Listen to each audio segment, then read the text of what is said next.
네, 제가 지난주에 문화일보 허민 대기자의 칼럼을 여러분께 소개해드렸어요. 그 제목이 금단의 땅에 갇힌 윤석열 대통령 대국민 담화로 정면 돌파 구상, 이런 제목이었습니다.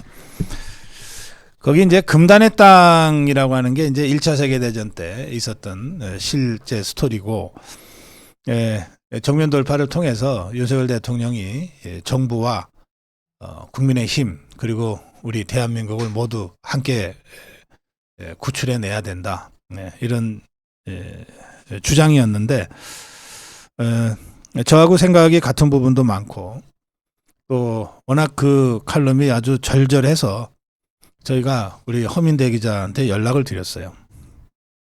아주 흔쾌하게 우리 고성구 TV에 출연을 하겠다고 하셔서 저희가 지금 모셨습니다. 허민대 기자의 말씀을 좀 직접 듣는 시간 갖도록 하겠습니다. 예, 기자님 어서 오세요. 안녕하세요. 반갑습니다. 이 방송이 좀 익숙치 않으실 텐데. 예, 방송이 익숙치 않고요. 제가 이제 문화일보에서 이제 유튜브를 뒤늦게 좀 하라고 그래서 네. 거기서 이제 일주일에 한 번 꼴로 네. 이제 하고 있게 하는데, 네. 이렇게 다른 이제 이 100만이 넘는 구독자를 가지고 계신 이런 대형 유튜브나 뭐 대형이고 소형이고를 떠나서 처음입니다. 처음 출연하는 것이고요. 예, 저도 그렇게 알고 있어요. 그래서 아주 고맙습니다. 나와주셔서. 네, 저에게 곁을 내주셔서 제가 감사하죠. 네. 예. 이 글 칼럼을 쓴 거가 대충 11월 4일쯤이었을 것 같아요. 네, 대국민 담화가 있기 3일 전쯤에 네. 나왔던 걸로 그렇죠. 기억을 합니다. 4일 날 쓰셔서 5일자로 이게 그렇습니다. 보도가 됐고, 네네. 그리고 나서 7일 날 윤석열 대통령의 대국민 담화가 있었어요. 그렇습니다. 막상 이런 거를 먼저 쓰실 때는 조금 부담되지 않아요? 굉장히 부담이 됐죠. 그런데 뭐 기자라고 하는 거가 어차피 그런 부담을 이기고 팩트 체킹을 해서 주요 취재원들로부터 직접 취재한 내용에서 네. 팩트가 될 만한 것들을 다시 체크를 해서 그걸 고르고 골라서 스크린하고 그리고 그걸 정제해서 내 해석을 붙여서 쓴 거죠. 그래서 거기에 대통령이 사과를 할 것이다 라는 내용이 들어가 있고요. 네네. 또 김건희 여사의 활동 중단을 포함해서 여러 가지 그동안에 고심했던 것들이 다 포함 들어가 있을 것이다. 네. 얘기를 했고, 일문일답에서도 하여간 이 끝장 네. 뭐 토론처럼 해서 자기 생각을 소상히 누누이 국민에게 밝히고 이게 솔직하게 털어놓을 것이다라는 얘기를 했고, 그래서 이런 과정을 통해서 포비든 그라운드, 금단의 땅이죠. 네. 거기서 대통령이 갇혀 있는데 거기서 이제 상처받은 여당, 또 상처받은 또 이 대통령실 정부 이걸 같이 이끌고 네. 다시 진지로 돌아가기를 기대하는 마음에서 네. 그랬었고, 대부분 사실로 다 들어맞았던 것 같습니다. 그렇죠, 네. 말입니다. 예. 여기 허민 기자님 팬들이 많으시네요. 잠깐 소개해 드릴게요. 애영탕님이 허민 기자님 반가워요 하셨고요. 그리고 유리아님이 허민 논설위원 참 기자 그러셨습니다. 또 비너스님이 허민 기자님 글 너무 좋습니다 그러셨고요. 예. 여기 쑥스럽네요. 오 여사님, 허민대 기자님 반갑습니다. 그리고 이제 문화일보에 대해서 뭐 또 몇 가지 댓글들 올라와 있는데, 진태혁 색소폰님은 허민 기자님 유튜브 하시나요? 구독하게요 그러셨습니다. 감사합니다. 그 유튜브 예. 그 꼭지 이름이 뭐예요? 그 문화일보 유튜브를 쳐서 들어가시면 네. 거기에 이제 허민의 뉴스쇼가 이제 뜨게 될 겁니다. 자연스럽게. 그래요. 허민의 뉴스쇼. 매주 화요일 날 매주 녹화를 화요일. 해서 녹화해서 올리는 거군요. 네네네. 예, 그 주소 좀 올려주시기 바랍니다. 감사합니다. 예. 그리고 이거는 글쎄, 플라우님이 허민 기자님 잘생겼다 그러셨는데. 네, 뭐 감사합니다. 제가 평가하지 않겠습니다. 그 말씀을. 이게 이 유튜브가 이런 쌍방향. 그러네요, 진짜. 예. 정말로 쌍방향. 제가 지금 굉장히 긴장돼 있는데 예. 그런 말씀들 때문에 제가 긴장이 풀어지는 것 같습니다. 네. 문화일보에 이런 분도 있었네요. 그러셨어요. 자, 네. 그런데 네. 이 문화일보 소속이시니까 문화일보 얘기는 제가 피해 가겠습니다. 이제 대략 이렇게 그 대통령 기자회견 3일 전에 이런 글을 쓰셨어요. 게재는 이틀 전에 됐지만 네. 나름 취재를 해서 썼다고는 했지만 사실 그 쉽지 않은 건데 그렇습니다. 그렇게 해서 결과적으로 이제 7일 기자회견을 보셨는데 네. 어떠셨어요? 저는 그 허민의 정치 카페에서도 저 그런 내용을 좀 다뤘는데 네. 대통령의 그 하여간 기자회견 또는 대국민 담화까지의 막전 막후 정말 고뇌의 산물이었다는 생각을 하고 아하. 이게 뭐 이제 한동훈 대표가 요구를 해서 그 요구에 밀려서 한 것이 아니고 네. 죄송하게도 사실은 대통령이 그 이전부터 쭉 언제 할 것인가를 놓고 시기를 검토하고 또 내용을 준비해 오다가 대통령 그 순방 지금 발표가 됐죠. 에이펙 네, 칠레 15일부터 가는 순방 전에 하는 것이 좋겠다라고 하는 거를 참모들이 건의하면서 대통령이 즉석에서 그걸 받아들여서 결정하겠다 이렇게 한 거거든요.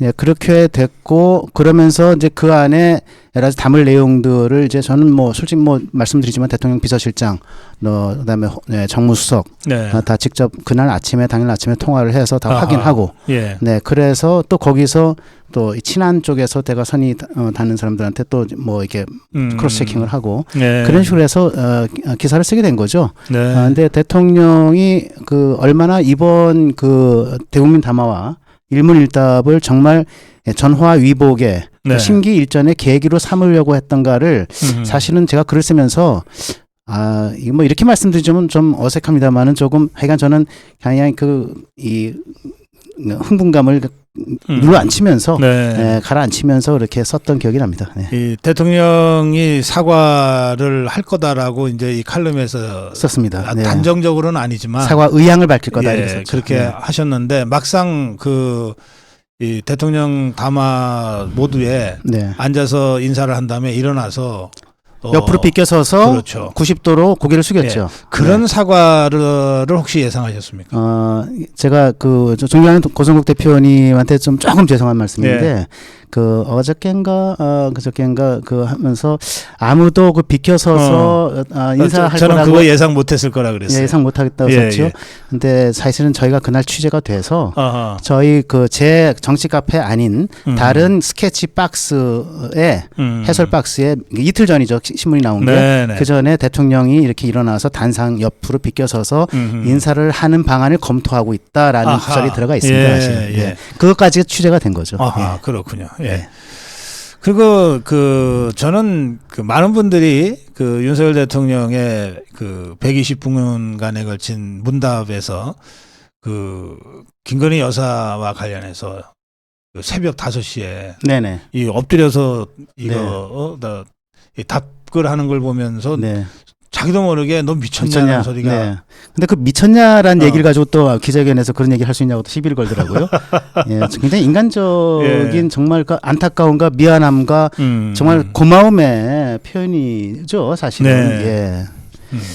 그런 것 같습니다. 그 부분을 이제 우리 국민들이 다들 좀 많이 울컥하면서 보셨던 것 같아요. 예, 저도 그랬습니다. 네, 네. 네.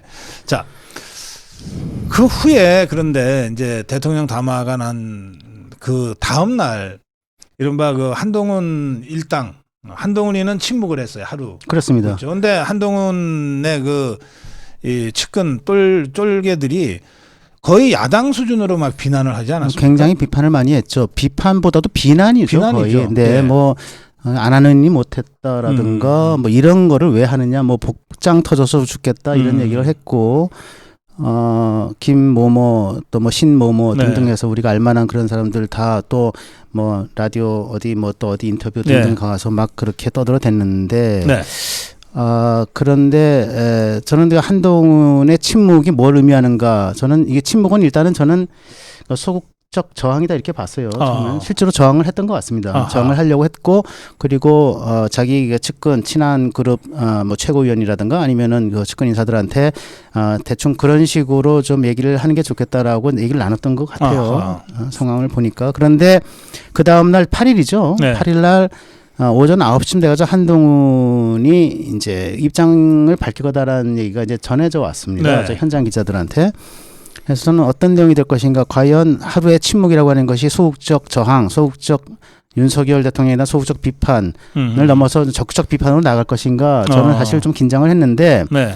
그런데 나온 걸 보니까 9시 한 반쯤 나왔더라고요. 페이스북에 올렸는데 보니까 대통령이 사과를 했고 또 여러 가지 쇄신을 약속했고 뭐 자기 요구 다 받아들였다. 다 요구를 받아들인 것처럼 이렇게 했기 때문에 남은 거는 실천이다, 실행이다. 예. 이렇게 얘기를 써서 전체적 기조를 보면 어쨌든 좀 이렇게 아주 적극적이진 않지만 그래도 좀 소극적인 그 뭐랄까 평가를 해줬다는 예. 생각이 들어서 네. 근데 제가 이제 그 뒤에 후일담을 잠깐 들었는데 예. 근데 그 후일담을 전해준 사람이 그걸 확실하게 그거를 팩트 체킹을 했는지는 저는 장담 못하겠습니다. 네. 저도 아직 그걸 확인 못했고 그러나 제가 전해 들은 얘기는 뭐냐면 한동훈 대표가 한국갤럽 조사를 먼저 받아봤다는 거예요. 한국갤럽이 그날 금요일이어서 네. 8일이 10시에 오픈이 됩니다. 원래. 그냥 예. 기자들한테도 10시 뭐 1분 전 거의 뭐 그저 그때 자료를 뿌리는데 한국갤럽 조사 혹시 기억나십니까? 예. 네. 당 지지율이 보면은 원래 그 한 주 전에 민주당과 국민의힘 지지율이 32%로 똑같았어요. 네. 그런데 한국갤럽 조사에서 그날 당일, 그러니까 8일 날 나온 결과는 민주당이 4%포인트 올라갔고, 네. 그 다음에 국민의힘이 3%포인트 떨어졌죠. 떨어졌어요. 그래서 네. 7%포인트 격차가 났습니다. 아하. 여기에 3.3 플러스 마이너스 3.3%포인트 오차범위 오차범위 바깥이죠. 네. 거기서 1차적으로 충격을 받았고요.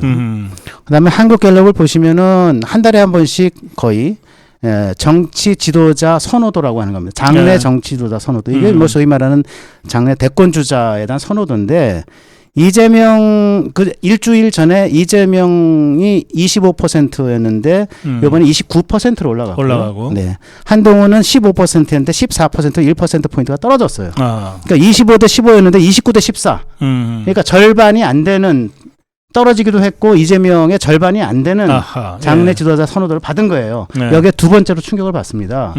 그래서 이 결과를 받아보고 뭐를 느꼈겠어요, 한동훈이. 네. 내가 차별화를 했으면 차별화의 대가가 있어야 될 텐데 대통령과 성급한 차별화를 했잖아요. 네. 난 한동훈의 비극이라고 하는 거가 두 가지라 보는데 하나는 첫 번째 비극은 결국 당대표 선거에 너무 빨리 진출해서 정치 조자가 되겠다. 네. 그래서 나선 것.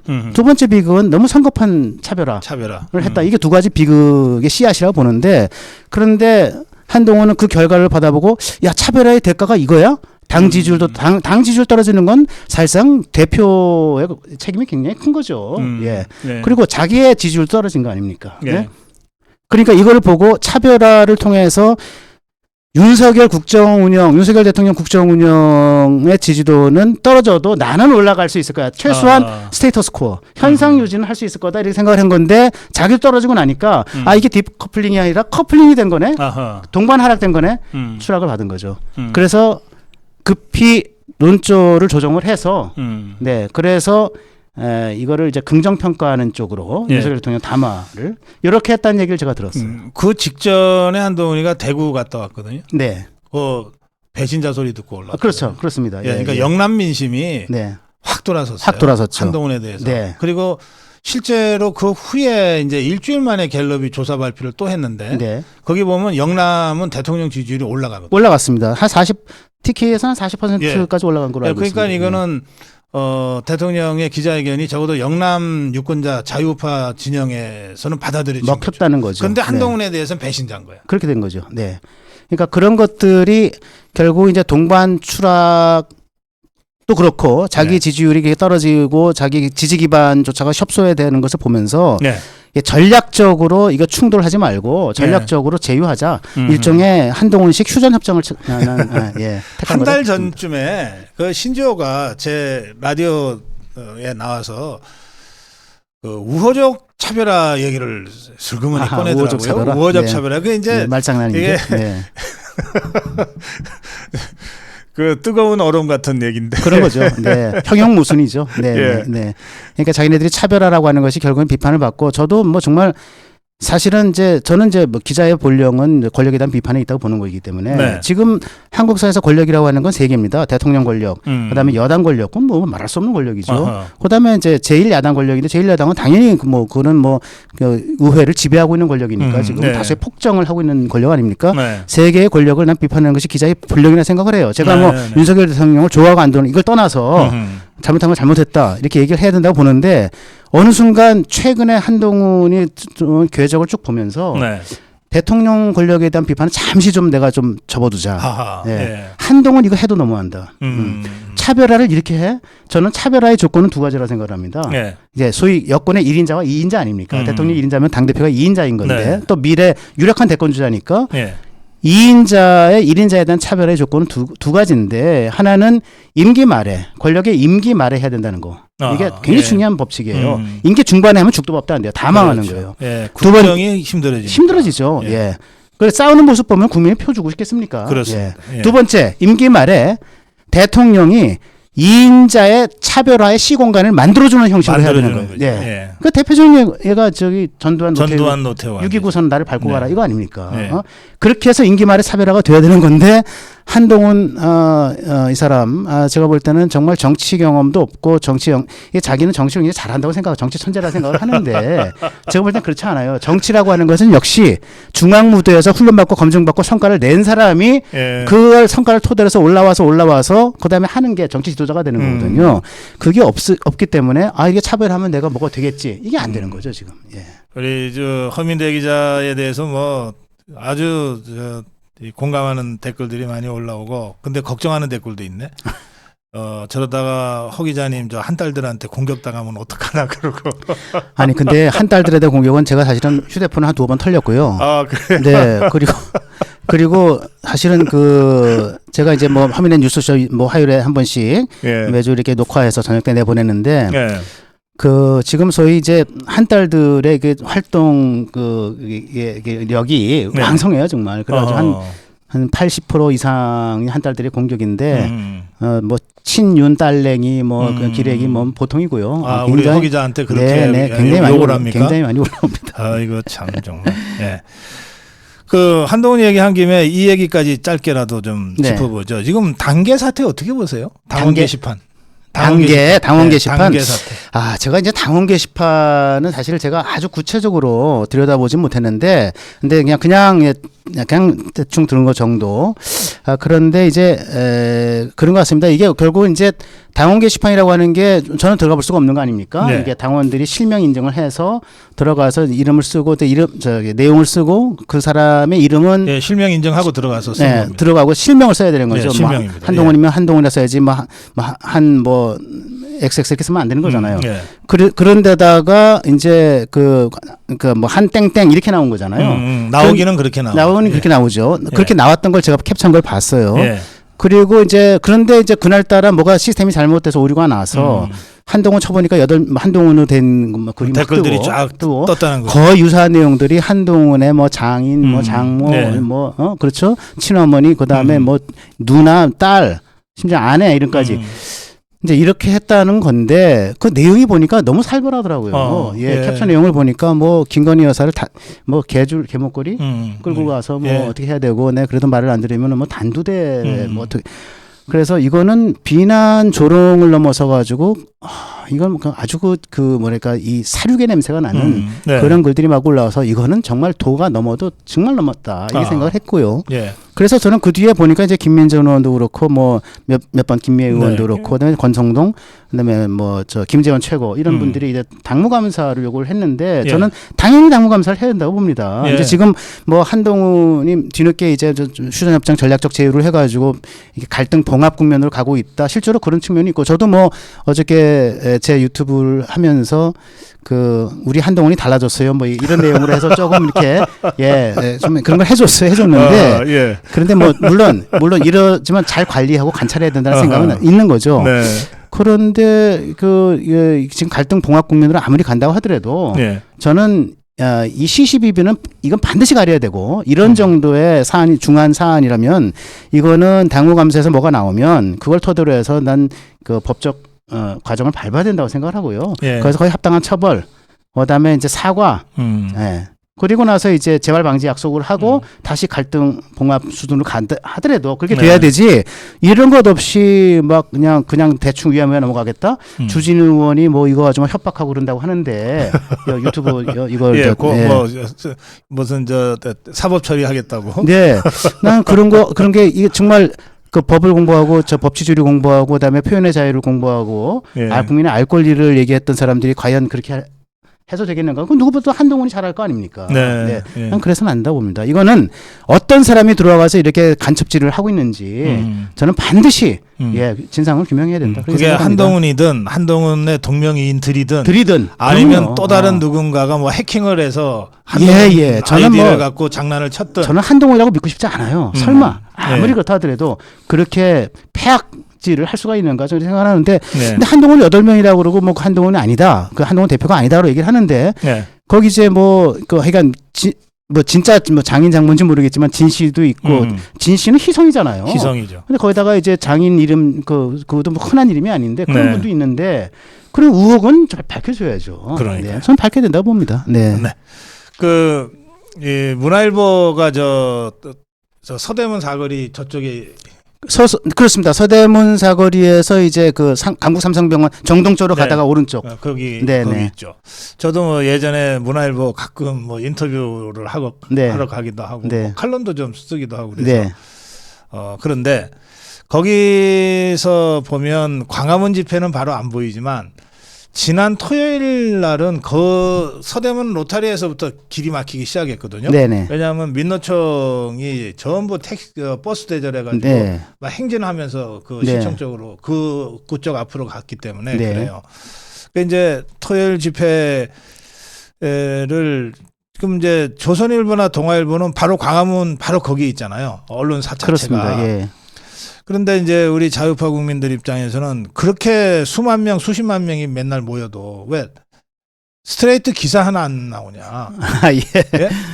예? 그게 사실은 이제 그 동종업계에 대한 얘기를 뭐 저를 포함해서 저희 신문을 포함해서 동종업계에 대한 얘기를 신문사 공장 얘기를 잘 안 하는 것이 이제 아이언 룰처럼 돼 있어 철칙처럼 돼 있어서 네. 얘기하기는 제가 조금 너무 제 수가를 다 내비치는 건 어렵다라고 하는 예. 거는 좀 사전에 좀 그건 양해를 저희들이 충분히 양해를 좀 이해하면서 드리겠습니다. 들을게요. 예, 그런데 저는 일단은 뭐 가장 중요한 거는 그러니까 이 언론의 지형, 좌우 진영이 굉장히 왜곡돼 있고 좌우 진영이 이거 소위 말해서 기울어진 운동장으로 돼 있어서 지금 소위 소위 레거시 미디어라고 하는 이제 종합 일간지, 네. 종합 종이 신문을 발행한 종합 일간지가 9개인데, 네. 9개죠. 9개인데 문화일보 석간 합하면 나머지 8개가 조간인데 문화일보 제가 문닫고 있는 문화일보하고 뭐 조선일보 정도를 제외하면 과연 보수지라고 할 수 있는가? 보수라고 할 수 있는 거가 뭐가 있나? 조중동 그러는데 조선일보, 문화일보를 제외한 예컨대 뭐 모르겠습니다. 이 동아일보를 예를 들면 동아일보는 저거를 좌우의 잣대 또는 보혁의 잣대로 저걸 나눌 수 있는가 과연? 네. 그 윤석열 대통령 담화 다음 날 8일 날 도배진행한 걸 보면 1면, 2면, 3면, 4면, 5면, 6면 해가지고 한결같이 정말 이 굉장히 그 나쁜 평론들로 뒤덮였거든요. 네. 네, 저는 한결의 경향보다 더 심하게 본질을 왜곡하는 길을 쓰는 거 아니냐라고 하는 의심을 갖고 있는데 그래서 저는 반윤석열 신문이 동아일보 같은 경우는 네. 보수라 볼 수 없다. 저는 그렇게 보는 거예요. 보혁으로 잣대로 나눌 수 없다 이렇게 보는 거고요. 그래서 언론 지형이 굉장히 왜곡돼 있다. 저는 그렇게 봅니다. 네. 댓글창에 우리 자유파 국민들은 조선도 보수 정체성 버린 지 오래됐다 이런 생각들을 많이 하시는 것 같습니다. 자, 그런데 네. 뭐 이제 동종업계 얘기는 그쯤 하시고요. 네네네. 어쨌든 그렇게 언론 보도를 잘 안 하니까 네. 실제 시위 양상을 우리 국민들이 잘 모르잖아요. 네. 근데 저는 매번 광화문 집회를 취재를 나가거든요. 좌파든 우파든. 예, 네. 나갑니다. 네. 그리고 그동안 좌파들은 뭐 광화문에 감히 오지를 못했어요. 네. 뭐 저 서울역 쪽에서 뭐 삼각지 쪽으로 좀 행진하다 말고 그랬는데 2일 집회나 9일 집회나. 예, 지난 토요일 날 9일 집회는 어쨌든 시청 앞에서 이제 네. 맞짱을 한번 뜨자고 뜬 네. 거예요. 네네. 그런데 민주당 자체적으로 2일 날 30만이었는데 20만으로 줄었다고 얘기했어요. 네네. 경찰 추계는 17,000에서 15,000. 10,000 선수로. 그러니까 제가 보기에는 그저 10,000 정도 되는 거고 네, 경찰 네. 숫자가 더 많게 보였어요. 제가 9일 집회는 제가 보지 못했고요. 네. 왜냐하면 토요일 날 저희 신문이 안 나오기 때문에 예. 안 나갔고, 근데 2일은 제가 회사 일이 있어서 나온 김에 이제 차를 끌고 나온 김에 이제 네. 제가 둘러봤어요. 근데 차가 쌩쌩 잘 빠지더라고요. 어. 그러니까 남대문 서울역 일대에서 했는데 서울역 예. 뒤쪽으로 돌아갔는데 차가 비교적 잘 트래픽이 그래. 얼마 안 그래서 그래서 차를 제가 네. 어느 쪽에 세워놓고 일부 나가서 쭉 봤어요. 왜냐하면 전 80학번인데 80년대 뭐 고선배 뭐 너무 잘하시지만은 우리가 이제 뭐 집회 시위하고 이런 거 하면서 가투 버리고 많이 해본 사람들입니다. 페퍼 포고 맞아보면서 가투 버리고 이럴 때 보면은 이제 우리는 숫자 세는 게 일이지 않습니까? 사실은 숫자 세는 게. 그러니까 저는 딱 하면은 저 교회 다니는데 교회도 딱 가면 숫자부터 세거든요. 이게 버릇이 돼 있어요. 평생 숫자를 셌죠. 스퀘어당 또는 제곱미터당 사람들이 있는 숫자가 제한돼 있어요. 많아야 깍깍 들어서 5명, 4명인데 그렇죠. 앉으면 그것도 2명 정도밖에 못 앉습니다. 그런데 제가 보니까 세로로 100m 이상을 넘지는 않고요. 가로로 50m 이상을 넘지 않아요. 그러면 이게 50 곱하기 100 하면 5,000제곱미터인데 5,000 곱하기 4명씩 앉아도 2명입니다. 2만밖에 안 되는 거죠. 그래서 저는 2만 명 이하다 저는 이렇게 봤어요. 근데 경찰 추기가 17,500명 나오길래 바로 본 거예요. 요새 경찰이 거짓말 못 합니다. 그 큰일 나죠. 거짓말했다가는. 근데 30만 하는 거 보고 근데 저 그거 보고 이양 말씀이 나왔으니까 이게 탄핵 안 되겠구나. 저는 탄핵의 플래시 포인트 발화점이라고 좀 봤어요. 탄핵을 할 수도 있는 발화점이라고 봤는데 아니 17,000명, 15,000명 모여서 무슨 탄핵을 하겠습니까? 자기네들은 2016년 박근혜 촛불 집회를 꿈쩍꿨을 텐데 이건 난 안 되는 거다. 안 되는 장사 이렇게 봤고요. 제가 말이 나온 게 한 말씀 더 드리면 며칠 전에 제가 이제 이 친명의 이름만 나오면 다 알 수 있는 이제 중진 좌장급 의원을 만나서 같이 밥을 먹었는데 쭉 얘기를 하는데 그분 얘기가 탄핵 안 됩니다. 동력이 없습니다. 임기 단축 개헌도 안 됩니다. 대통령이 동의하지 못하는 개헌 안 됩니다. 그건 자기가 법조인으로 봤을 때 변호사거든요. 법조인 의원인데 변호사입니다. 법조인으로 봤을 때 그 128조 규정인가요? 그 뭐 임기 중 대통령은 적용되지 않는다는 규정. 그거 실제로 그 규정에 적용을 받는다는 거예요. 그래서 대통령이 지금 임기 단축 개헌할 수가 없다 이런 얘기를 하고 결국 남은 거는 이재명 그 참 친명이니까 이재명의 사법 리스크를 잘 관리해서 잘 유지 관리해서 그걸 뚫고 이겨나가지고 대선 이 윤석열 정부 임기 다 채우면 그때 표로 심판하는 수밖에 없다 이 얘기를 하더라고요. 제가 문화일보 기사 소개해드린 것 같아요. 그 9일 집회가 끝난 월요일자에 그 문화일보가 탄핵 동력 없다. 네네. 그렇게 아예 제목을 뽑아가지고 기사를 썼죠. 네, 그 허민의 철학이 좀 들어가 있는 기사인 것 같습니다. 말씀 많이 상의를 하니까요, 저랑도. 예, 그래요. 그 마지막 질문입니다. 지금 누군지 제가 되게 짐작은 되는데 지금 저 친명의 좌장적인 사람. 근데 어쨌든 그 사람 말대로라면. 이재명 사법 리스크를 잘 관리해서 이렇게 돼 있잖아요. 그러니까 잘 관리할 수 있다는 뜻인데. 방탄을 잘 관리해서. 그렇죠? 실제로 어떻게 전망하세요? 당장 내일 모레 1심. 이재명 선거법 위반 1심이요? 근데 이제 기자가 이제 가까운 장래는 돗자리 깔는 거 아니거든요, 원래. 왜냐면 그러다가 이제 이틀 뒤에 일인데. 그렇지. 이게 예상이 빗나가면 초기자 엉터리네. 근데 그 위험을 무릅쓰고. 무릅쓰고 한번 말씀해 주세요. 무릅쓰고 정상적인 재판부라면 법리와 증거를 입각해서 봤을 때 저는 2년 이상 실형이 선고된다고 봅니다. 2년 신고가. 그런데 이게 정상적인 재판부라 하더라도 그 여론의 압박, 그다음에 심리적 부담감, 또 소위 말해서 이게 괜히 그 PC적인 사고가 발동할 수 있잖아요. 그러니까 이제 폴리티컬 커렉니스, 그러니까 정치적 올바름으로 이게 말이야. 그래도 야당이 유력한 대권주자인데 이 사람을 내가 싹을 자를 수 있나? 뭐 이런 심리적 압박감. 그다음에 가장 중요한 거는 이제 야당이 지금 벌이고 있는 지금 하여간 그 방탄 여러 가지 폐악질들 이런 것들의 압박을 굉장히 받을 수 있어서 이런 것 때문에 나는 이게 무죄를 때리거나 아니면은 100만 원 미만, 80만 원 이하의 형을 때릴 가능성도 없지는 않다라는 생각을 해요. 그랬을 경우는 다시 이제 또 굉장히 뭐랄까 저희가 이제 위중교사 또 25일 재판을 기다려 봐야 되는 건데 저는 하여간 법리와 증거를 판단한다고 한다면 저는 제 워딩이 아니고 이거는 뭐 서울 고검장까지 지내신 이제 변호사하고 이제 몇 번을 만나 보니까 법리와 증거를 제대로 지킨다면은 이거는 펠런이다, 미스미너, 그러니까 경범이 아니라 중범이다. 그렇기 때문에 2년 이상의 형을 선고받을 수 없다. 이렇게 얘기를 하더라고요. 너무 가까운 미래에 대한 질문을 드려서 제가 부담을 많이 드렸는데 굉장히 리스크를 많이 걸었습니다. 그럼 이제 마지막 질문입니다. 그러면 뭐 여러 재판들이 있고 또 여러 가지 경우의 수를 다 감안해서 이재명이가 2027년 대선에 후보로 나올 가능성은 도대체 있다고 보십니까? 저는 그 말씀은 이렇게 답을 할게요. 지금의 민주당이나 아니면 지금의 국민의힘이나 아니면 이제 야당이 됐건 여권이 됐건 저는 이재명이 저 상태에서 대선에 나오는 게 오히려 유리할 수 있다. 저는 이렇게 말씀을 드릴 수 있을 것 우리 같습니다. 자유파 입장에서 맞습니다. 왜냐하면 민주당은 당연히 그렇고요. 예. 왜냐하면 그 이상의 강력한 주자가 없으니까 당연히 그럴 것이고 이쪽 입장에서 보면은 1심, 2심까지 실형을 선고받아도 많이 남았잖아요. 성남 네. FC 뭐 그다음에 쌍방울 뭐 어마어마한 것들이 많이 남았는데 선고받아도 그 최종심은 대선 이후로 넘겨서 상처투성이의 사람을 안고 가는 것이 아하. 우리가 유리한 싸움이 될 수 있을 거다. 저는 그렇게 봅니다. 알겠습니다. 우리 허민대 기자를 좀 자주 보게 해달라고 막 댓글들이 많이 올라왔는데 감사합니다. 뭐 통일은 이제 다른 유튜브에는 이제 오늘 우리 처음입니다. 고성우 TV가 출연이 처음이시라고 하니까 제가 강권 드리지는 못하겠고 워낙 우리 팬들이 좋아하시네요. 예, 다음에 또 뵐 수 있었으면 좋겠어요. 감사합니다. 예, 마무리 인사 한 말씀.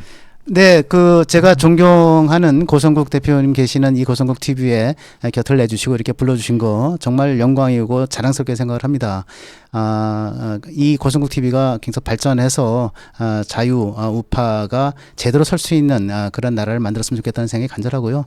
또 문화일보에서 하는 허민의 뉴스쇼 문화일보 유튜브도 많이 사랑해 주시면 고맙겠습니다. 감사합니다. 네, 이 신문 기자로는 이렇게 응원 한꺼번에 많이 듣기 어려우실 텐데. 감사합니다. 네, 말씀 잘 들었습니다. 고맙습니다. 네, 고맙습니다.